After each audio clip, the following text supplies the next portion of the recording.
Welcome to The Explainer. Today, we're heading straight to the beautiful Dorset coast to uncover an absolute hidden treasure for families. I'm talking about SandWorld in Weymouth. If you're gearing up for your very first visit, let me tell you, you are in for an unforgettable day out. We're going to break down literally everything you need to know, from navigating the unbelievable artwork to sorting out all those little practical details. Let's get right into it. Okay, let's dive into this, because wow, this isn't just your average bucket and spade sandcastle. I mean, just look at the phenomenal detail on this Cheshire Cat sculpture. Imagine walking in and seeing creations like this. Some of them are literally the size of a double-decker bus, crafted with just unbelievable precision. It's a completely unique art form, and that initial wow factor hits you the exact moment you walk through those gates. So, here is our itinerary for today. We'll start with a Welcome to SandWorld, then cover accessibility for all, jump into family fun and activities, and finally wrap up with planning your visit. Section 1. Welcome to SandWorld, Scale and Spectacle.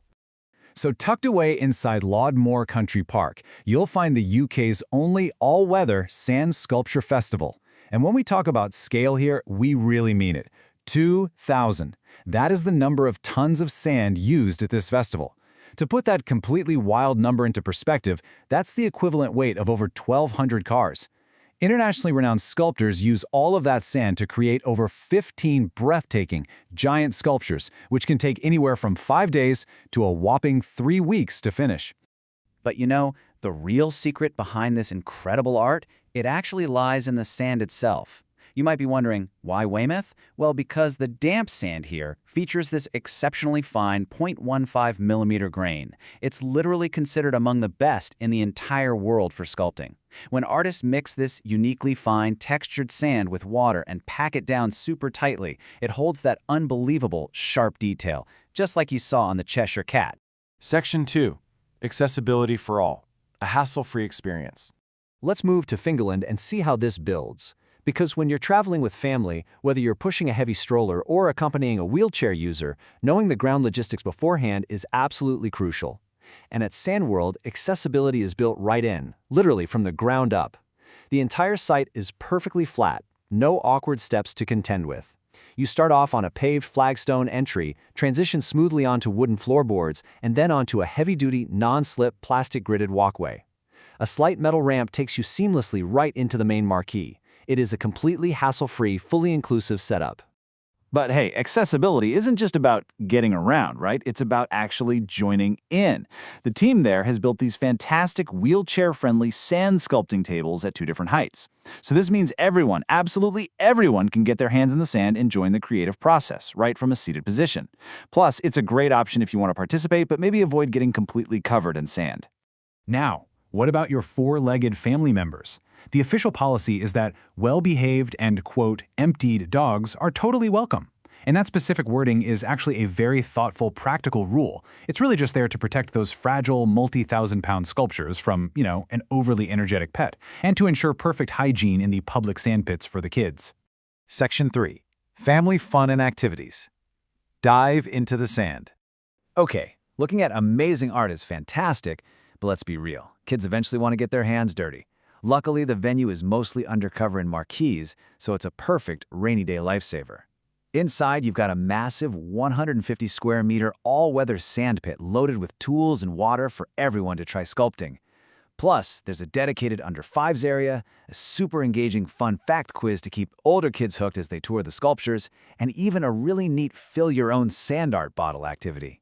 I actually want to zero in on that under-5s area for a second.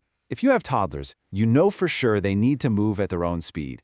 This dedicated zone is a safe haven, tucked right away from the larger, more chaotic building areas.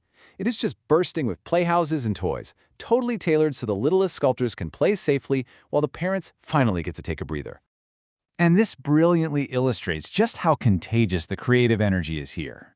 You'll find stacks of bright, colorful beach buckets just waiting for some action. Families can hop into daily workshops for pro sand sculpting advice, or head over to the cafe to grab an empty container and fill it up with layers of brightly colored sand. It's such a tactile, fun way to unleash your family's creativity and actually take a piece of the whole experience home with you. Section 4. Planning your visit. The practical details. Now that you know exactly what to expect inside, let's make sure your arrival is completely seamless. So, the crucial point is knowing exactly when and where to go. Just pop the postcode DT47SX into your GPS for Lodmore Country Park. There's a nice, large, pay-and-display car park right there. For the 2026 season, they're open from March 28th all the way through to November 8th, and the gates open daily at 10:30 a.m. Okay, one very important logistical note to save you any stressful surprises on the day.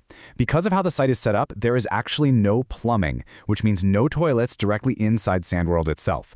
But don't worry, public toilets, accessible disabled toilets, and baby changing facilities are located right in the adjacent park. It's just a quick 2-minute walk away, so maybe plan a quick pit stop before you head into the main marquee. Well, you are now officially ready to explore the magic of SandWorld Weymouth. From the awe-inspiring giant artworks to the perfectly accessible terrain and those huge hands-on sandpits, it really is a day out designed for absolutely everyone. So I'll leave you with this one thought. When you step up to that 150 square meter pit with your bucket and spade in hand, what will your family sculpt first?